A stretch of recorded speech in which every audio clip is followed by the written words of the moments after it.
ఓం అస్మద్గురుభ్యో నమ. శ్రీమతే రామానుజాయ నమ. నేటి మంచి మాట.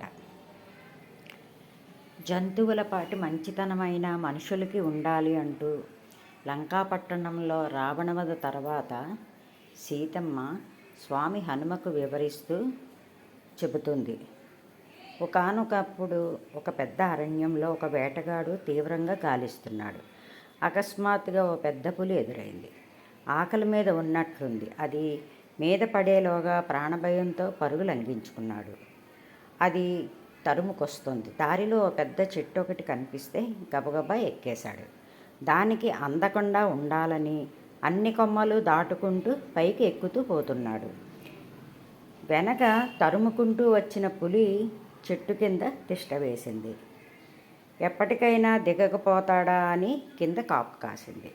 మరో 2 కొమ్మలు దాటితే చిటారు కొమ్మను అందుకోవచ్చని రొప్పుతూ పోతున్న వేటగాడికి పై కొమ్మను పట్టుకునేంతలో అక్కడ గుబుర్లలో ఒక బల్లూకము అంటే ఎలుకబంటి కూర్చునుంది. కింద చూస్తే పులి చూపు అతని మీదే ఉంది. ముందు చూస్తే వేటగాడికి సమీపంలో ఎలుకబంటుంది. చావు ఖాయం అనుకుని గుండె దిటవు చేసుకున్నాడు. ఊపిరి బిగబట్టుకుని చావు కోసం చూస్తున్నాడు. ఈలోగా పెద్ద పులి ఎలుగుబంటితో, వీడు వేటగాడు, నన్ను చూసి పారిపోతూ ఈ చెట్టు ఎక్కాడు. నేను వెళ్ళిపోతే నిన్ను చంపేస్తాడు. అందుకని వీడిని నమ్మకు. వాడిని కిందకు తోసేయ్, తినేస్తా, నిన్ను వదిలిపెట్టేస్తా అన్నది. దానికి ఎలుకబంటి, ఈ మనిషి తెలుసో తెలియకో నేనున్న చెట్టు మీదకి వచ్చాడు. అంటే నా ఇంటికి వచ్చిన అతిథితో సమానం. వాణ్ణి నేను కాపాడాలి. వాడిని కిందకు తోసేసి నీకు ఆహారంగా అందించలేను అని చెప్పింది. నీవు మనిషివి నమ్మావు కదా, అది నీకే తెలుస్తుందిలే అని పెద్ద పులి చెప్పింది. కానీ కదలకుండా అక్కడే కూర్చుంది. ఈలోగా వేటగాడికి అలసట వచ్చి నిద్రపోయాడు. అది కూడా అతన్ని ఏమీ చెయ్యలేదు. కాసేపటికి నిద్ర లేచాడు. ఈలోగా ఎలుకబంటికి నిద్ర వచ్చి నిద్రపోతుంది. పెద్ద పులి వేటగాడితో, ఆ బల్లూకం నిద్ర లేస్తుంది, ఆకలితో ఉంటుంది, నేను చంపేస్తానని దిగదు. నువ్వు అందుబాటులో ఉన్నావు కాబట్టి నిన్ను తినేస్తుంది.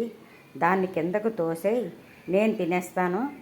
నా ఆకలి తీరిపోతుంది కాబట్టి నేను నీ జోలికి రాను అంటూ ఉండగానే వేటగాడు క్షణం ఆలస్యం చేయకుండా ఎలుకబంటిని కిందకు తోసేశాడు. అదృష్టం కొద్దీ అది కిందకు పడే సమయంలో తేరుకుని మధ్యలో ఒక కొమ్మ అందితే దాన్ని పట్టుకుని పైకి ఎక్కేసింది. వెంటనే పెద్ద పులి అంది, నేను ముందే చెప్పా కదా, వాణ్ణి నమ్మద్దు. ఇప్పటికైనా తెలుసుకున్నావు కదా, వెంటనే తోసేవాడిని అన్నది. వాడు నాకు అపకారం చేసి ఉండొచ్చు. వాడు నా అతిథి, వాడికి అపకారం చెయ్యను, కిందకు తోయను అన్నది బల్లూకం. చేసేది లేక పెద్ద పులి వెళ్ళిపోయింది. ఎలుకబంటి కూడా అతన్ని వదిలేసింది. వేటగాడు కిందకు దిగి సిగ్గుతో తలదించుకుని వెళ్ళిపోయాడు. చూసావా హనుమ, అడవిలో ఉండే జంతువుల పాలిటి వివేకం కూడా మనం చూపలేకపోతే ఎలా? అందువలన ఆ రాక్షస స్త్రీలను చంపవద్దు, వారి జోలికి పోవద్దు అన్నారు. సర్వే జనా సుఖినో భవంతు. లోకా సమస్తా సుఖినో భవంతు.